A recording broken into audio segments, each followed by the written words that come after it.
God bless you. I love everybody. Yeah, I love you. Thank you.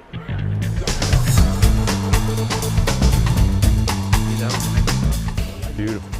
I love you. I'll come back again. Yes, thank you very much. Nice to meet you. Thank you. I will have a bite. Turkey for me has always been an illusion in my mind since my roots actually came from the old Ottoman Empire, as we've talked about. So my grandfather on my father's side came to America in about 1900 with an Ottoman passport and 13 Turkish lira in his pocket. This was it. That all of us in the world want the same thing. We want a better life for our children. We want hope. But in my humble opinion, Turkey has never gotten the elevation of the relevance that it should have as such a major regional player. So the two of them see that this is an opportunity at a really interesting point in both of their lives, where they can change the dialogue.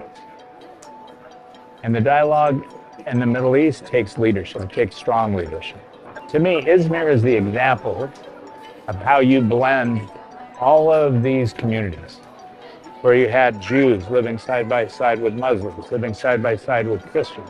I look at this as really the example of what needs to happen in the Middle East and the world, this blending of cultures, of thoughts, of points of view, without avarice, without greed, without hostility. And I think that Turkey can be the center point of it all, as you see in Syria. But what's happening in Syria is in big part due to Turkey and its leadership. Israel needs to be redefined, but it's on the process of being redefined. And what just happened between Israel and Iran is an opportunity for all of us to say, time out. Let's create a new road. Turkey is key in that new road. I think what you're going to see in the next couple of months is a renewal of a meeting between our two presidents and our two secretaries of state, a bilateral agenda. All these things that have been discussed for 5 years, F-35s, F-16s, S-400s, sanctions, tariffs, are secondary to what is our mission. And I think for the first time, as long as I can remember, you have an American commitment and a Turkey commitment to say, instead of just being defense partners, let's be offense partners. Fast forward, this discussion has been going on for almost a decade. Enough. We have to put that aside, and Congress is willing to take a fresh look at it. President Erdogan and Foreign Minister Fidan are doing the same and saying, let's start fresh. So let's take the priorities of what needs to be done. Let's just sit down and have a solution. I think what you'll see is President Trump, President Erdogan will tell Secretary Rubio and Foreign Minister Fidan, end it. Figure out the way and end it, and Congress will support an intelligent conclusion. So my belief is that by year end, we have the possibility of having a solution. So my belief is they're going to solve the problem. We're going to see a ceasefire in Gaza in the near future. I think we have the right team on it. We used to have a great relationship between Turkey and Israel. It can happen again. It's not a religious issue. It's a misunderstanding of territorial desires. So having a discussion, a dialogue, and my hope will take place.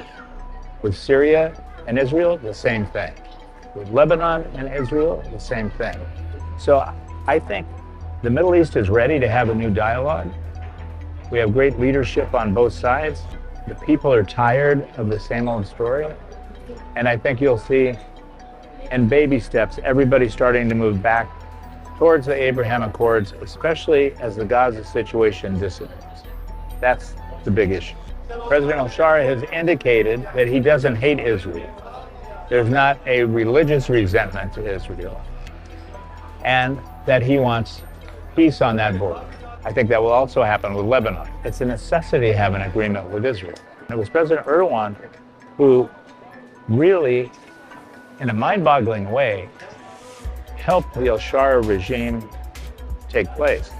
We're not going to interfere with nation-state building and tell them exactly what it should be, but we'll help them get there. And Turkey is doing the same. That northeastern border is amazing. Again, it's patience. It takes time. There's only going to be one nation-state that we're going to deal with, and that's the government of Syria.